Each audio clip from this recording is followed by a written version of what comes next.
This story comes from a woman named Sarah, who was living alone in a small apartment in Chicago. At the time, she was 24 years old, working late shifts and enjoying her independence. But everything changed when she started receiving strange phone calls, always at the same time, always from a blocked number. At first, she thought it was a prank, but soon she realized someone was watching her. And the worst part, the caller was much closer than she ever imagined. The first call, it was just past midnight when Sarah's phone rang. The sudden vibration on her nightstand startled her awake. Groggy, she reached for the phone and squinted at the screen. No caller ID. She hesitated for a second before answering. "Hello," she muttered, her voice thick with sleep. No response. She frowned. "Hello. Who is this?" Still nothing.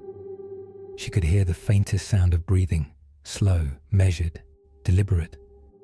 "Ugh," she groaned, hanging up and tossing her phone back onto the bed. It was probably some prank call.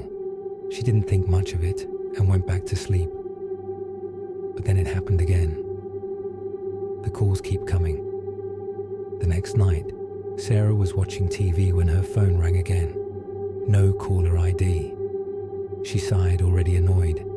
This time she answered more aggressively. "Who is this? Stop calling me." Silence. And then, the breathing. She felt a chill crawl down her spine. It was the same as before. Someone was on the other end, just listening. Her heart began to race. She hung up quickly, feeling uneasy. Maybe it was just a robocall, or some weirdo playing a joke. But the calls continued, every night around the same time. By the fifth night, Sarah stopped answering, but the phone would ring and ring until her voicemail picked up. And every time, there was no message, just dead air and faint breathing. One evening, Sarah had friends over.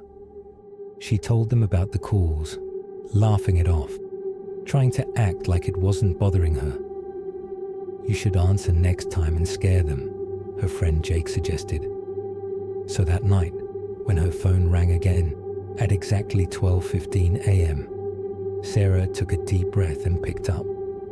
Before the breathing could start, she snapped, "Listen, you freak. I don't know who you are, but if you don't stop calling me, I'm going to the police." For the first time, there was something different. A whisper, so faint, she almost didn't catch it. "You haven't checked the closet." Sarah's stomach dropped. Her eyes darted toward her bedroom closet. It was closed, just like it had been all night. A cold sweat broke out on her skin.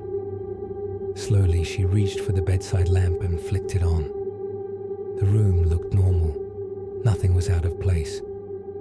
She stood up, heart hammering, and took slow, cautious steps toward the closet.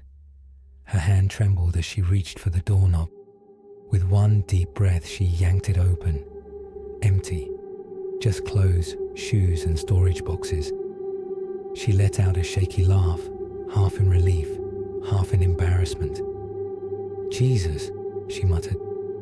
But just as she turned, her phone buzzed. The screen lit up. No caller ID. She slowly brought it up to her ear, hands shaking. The whisper returned. "I liked when you were sleeping." Then she heard a click, and behind her, a floorboard creaked.